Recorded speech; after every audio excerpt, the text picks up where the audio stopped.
Good morning, students. This is Shashi, working as PGT Physics in KV2 Itanagar. This is the first class for Class 11, Session 2021-21. First of all, we have to discuss about our syllabus. Because of last year compare, it was 30% reduced. Last year की compare में से 30% reduce कर दिया गया है. जो हमारा syllabus है बेसिकली उसमें हमें मतलब कहाँ मतलब मेन जो हमारा सिलेबस है उसमें उसके साइलेंट फीचर्स क्या है, हमें कहाँ एम्फेसाइज करना है. तो फर्स्ट ऑफ हमें एम्फेसाइज करना है basic conceptual understanding of the content पर. सेकेंड है emphasise on use of SI units, symbols, nomenclature of physical quantities and formulation as per international standards. International standards के अकॉर्डिंग मतलब इंटरनेशनल लेवल पर जो भी हमारी यूनिट्स, सिम्बल्स और nomenclature use हो रहा है वो हम फिजिक्स में यूज़ करेंगे. थर्ड है providing logical sequencing of units of the subject matter and proper placement of concept with their linkage for better learning. जो भी हमारा यूनिट्स वगैरह है उनकी मतलब प्रॉपर जो सिक्वेंसिंग वगैरह है कि यूनिट्स वगैरह सेकेंड चैप्टर जो हमारा यूनिट देखेंगे तो उसमें हम उनकी प्रॉपर सिक्वेंसिंग को अच्छे से पढ़ेंगे. उसके बाद फोर्थ है reducing the curriculum load bye eliminating overlapping of concepts content with in the discipline and other disciplines.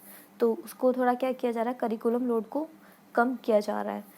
5 है promotion of process skills, problem solving abilities and application of physics concepts. तो ये सब हमारे मेन एरिया रहेंगे जहाँ पर हमारा focus रहेगा फिजिक्स पूरा सब्जेक्ट पढ़ते हुए. उसके बाद है besides the syllabus also attempts to strengthen the concept develop at the second stage to provide firm foundation for further learning in the subject.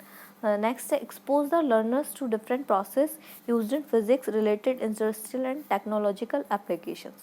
Third, develop process skills and experimental observations, manipulative decisions making and investigatory skills in the learners. Promote problem solving abilities and creative thinking in learners. Last है develop conceptual competence in learners and make them realize and appreciate the interface of physics with other disciplines. ठीक है, ये सब हमारे मतलब physics पढ़ने के AIIMS वगैरह जो कह सकते हैं वो सब थे मेन पॉइंट्स. इसके बाद ये हमारा डिस्ट्रीब्यूशन दिखा रखा है कि किस टाइप से हमें फिजिक्स को पढ़ना है, हमारा जो सब्जेक्ट होगा. बेसिकली जो हमारा फिजिक्स है उसका कोड होता है 042 सब्जेक्ट कोड जो है. ठीक है, इसका जो थ्योरेटिकल कोर्स है वो हमारा कुछ इस टाइप से टोटल 10 यूनिट्स में डिवाइडेड है. फर्स्ट यूनिट के अंदर हमारा आएंगे chapter 1 and chapter 2. First unit का नाम है हमारा physical world and measurement. Physical word मतलब फिजिक्स का जो वर्ड है, फिजिक्स की एक बहुत मतलब दुनिया जो हम कह सकते हैं फिजिक्स की कि फिजिक्स किस मतलब किस किस को अपने अंदर इंक्लूड करता है. तो वो सब हम देखेंगे चैप्टर 1 के अंदर. उसके बाद है चैप्टर 2 यूनिट एंड मेजरमेंट. ये होगा हमारा यूनिट 1. ठीक है, और उसके बाद होगा सेकेंड यूनिट हमारा काइनेमेटिक्स. काइनेमेटिक्स मतलब जो भी कोई हमारा पार्टिकल है, कोई भी ऑब्जेक्ट है, वो अगर मोशन कर रहा है तो जो उसका मोशन वाला पार्ट है वो हमने रखा है हमारा फिजिक्स की ब्रांच काइनेमेटिक्स के अंदर. ठीक है, इसके अंदर हम चैप्टर 3 और चैप्टर 4 पढ़ेंगे, in which chapter 3 will be motion in a straight line and chapter 4 will be motion in a plane. अगर जो हमारा पार्टिकल है या फिर ऑब्जेक्ट है उसकी मोशन अगर स्ट्रेट लाइन में हो रही है तो उस पर क्या इफेक्ट होगा, और अगर वही मोशन अगर प्लेन में हो रही है तो क्या इफेक्ट होगा. ठीक है, ये होंगे हमारे चैप्टर 3 और चैप्टर 4. इसके बाद हमारा यूनिट 3 है laws of motion. Laws of motion के बारे में आप लोगों ने क्लास 10 में भी पढ़ा होगा. थोड़ा थोड़ा हम पढ़ते आ रहे हैं. न्यूटन्स के जो लॉज ऑफ मोशन है उन्हीं को हम थोड़ा एक्सपेंड करके पढ़ेंगे, यहाँ पर डिटेल में पढ़ेंगे. तो चैप्टर 5 और यूनिट 3 होगा हमारा लॉज ऑफ मोशन. इसके बाद है unit 4 work energy and power. Work energy और पावर का हम अभी तक जनरल डिस्कशन करते आ रहे हैं छोटी क्लासेस से. क्लास 6-7 से वर्क एनर्जी आना स्टार्ट हो जाता है, बट हम उसी को एक मतलब ब्रॉड लेवल में किस टाइप से डीप मतलब उसका जो साइंस है वो क्या होना चाहिए ड्यू टू फिजिक्स, तो वो सब हम देखेंगे चैप्टर 6 के अंदर. इसके बाद हमारा यूनिट 5 होगा motion of system of particles and rigid body. कि अगर कोई मतलब पार्टिकल्स हैं, जैसे एक सिंगल पार्टिकल है तो वो पार्टिकल है, बट अगर वहीं एट ए टाइम अगर बहुत सारे पार्टिकल प्रेजेंट है तो उसे क्या बोला जाएगा, सिस्टम ऑफ पार्टिकल्स.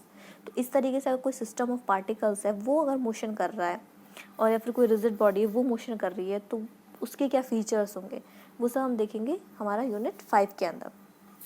इसके बाद हमारा यूनिट 6 होगा ग्रेविटेशन। ग्रेविटेशन या ग्रेविटी जो है हम पहले छोटी क्लासेस में पढ़ते हुए आ रहे हैं, बट ग्रेविटेशन को मतलब एक अच्छे लेवल पर, जैसे हायर लेवल पर ले जाकर, जैसे कि हमारा जो ये एस्केप वेलोसिटी वगैरह है, जो हमारी ऑर्बिटल वेलोसिटी वगैरह है, या फिर हम कह सकते हैं कि जो हमारे सैटेलाइट्स वगैरह है जो उनका मोशन हो रहा है, तो उन सब से हम रिलेट करके देखेंगे चैप्टर 8 के अंदर, ग्रेविटेशन के अंदर। इसके बाद हमारा होगा unit 7 properties of bulk matter. Bulk matter की प्रॉपर्टीज़ को हमने 3 पार्ट्स में डिवाइड किया है और 3 चैप्टर्स में डिवाइड करेंगे, in which first will be mechanical properties of solids. अगर कोई सॉलिड है तो उसके लिए मैकेनिकल प्रॉपर्टीज़ क्या होनी चाहिए, वो सब हम पढ़ेंगे चैप्टर 9 के अंदर।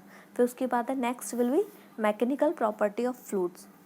अगर हमारा फ्लूइड्स है, फ्लूइड्स जो बोला जाता है वो लिक्विड्स को मतलब कह सकते हैं हम कि लिक्विड का ही दूसरा नाम क्या होता है, फ्लूइड्स। तो फ्लूइड्स के लिए जो हमारी मैकेनिकल प्रॉपर्टीज़ होंगी वो क्या होनी चाहिए, वो हम पढ़ेंगे चैप्टर 10 में। उसके बाद चैप्टर 11 में हम पढ़ेंगे कि थर्मल प्रॉपर्टीज़ ऑफ मैटर क्या होती है। मैटर जो होता है वो हमारा इंक्लूड करता है सॉलिड्स और फ्लूइड्स दोनों को, तो वो हम देखेंगे कि इनकी थर्मल प्रॉपर्टीज़ क्या होने चाहिए। ठीक है, तो ये सब हमारा आएगा प्रॉपर्टीज़ ऑफ बल्क मैटर के अंदर, यूनिट 7 के अंदर। इसके बाद हमारा पढ़ेंगे नेक्स्ट यूनिट 8 में थर्मोडायनामिक्स। थर्मोडायनामिक्स मतलब ओवरऑल जो हमारा टेम्परेचर में हम कोई भी चेंज कर रहे हैं तो वो हमारे सराउंडिंग्स पर क्या अफेक्ट डाल रहा है, तो वो सारा पोर्शन हमारा आएगा थर्मोडायनामिक्स के अंदर।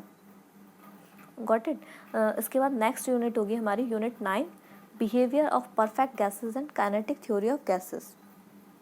इसके अंदर हम पढ़ेंगे कि कोई भी गैस है वो या फिर मतलब जो डिफरेंट गैसेस हैं तो वो आइडियल है तो क्यों है, या फिर आइडियल नहीं है तो क्यों है, इस टाइप की बहुत सारी कंडीशंस होंगी, तो वो सब हम देखेंगे behaviour of perfect gases and kinetic theory of gases के अंदर। इसके बाद जो हमारे लास्ट यूनिट होगी वो होगी ऑक्सीलेशन एंड वेव्स। इसके अंदर दोनों पार्ट अलग अलग होंगे, एक होगा ऑक्सीलेशन और एक होगा वेव्स। अगर कोई भी एक पार्टिकल है, चाहे वो वेव्स का हो या फिर लाइट का हो, कोई भी पार्टिकल है, वो उसकी मोशन क्या है, मतलब वो वेव फॉर्म में किस टाइप से मोशन कर रहा है, वो ऑक्सीलेट किस फॉर्म में हो रहा है, वो सब हम डिटेल में स्टडी करेंगे चैप्टर 14 एंड 15 के अंदर।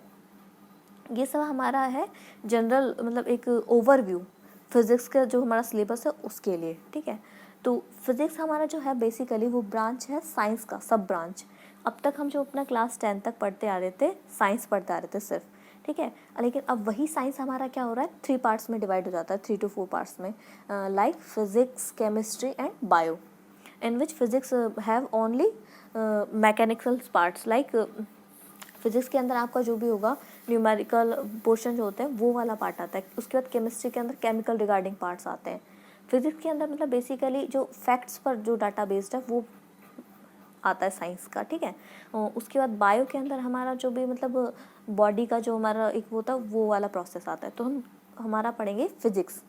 ठीक है, अब फिजिक्स के अंदर हमारा जो यूनिट 1 है physical word and measurement, but physical word and measurement को अभी हमारा मतलब लैक ऑफ टाइम की वजह से क्या किया गया है, to be discussed as a part of introduction and integrated with other topics. तो इससे सिर्फ हमें क्या करना है, डिस्कस मतलब इंट्रोडक्शन एज ए डिस्कस करना था, और इसका जो भी मतलब आपका आएगा वो नेक्स्ट चैप्टर के साथ इंटीग्रेटेड वे में पढ़ा दिया जाएगा।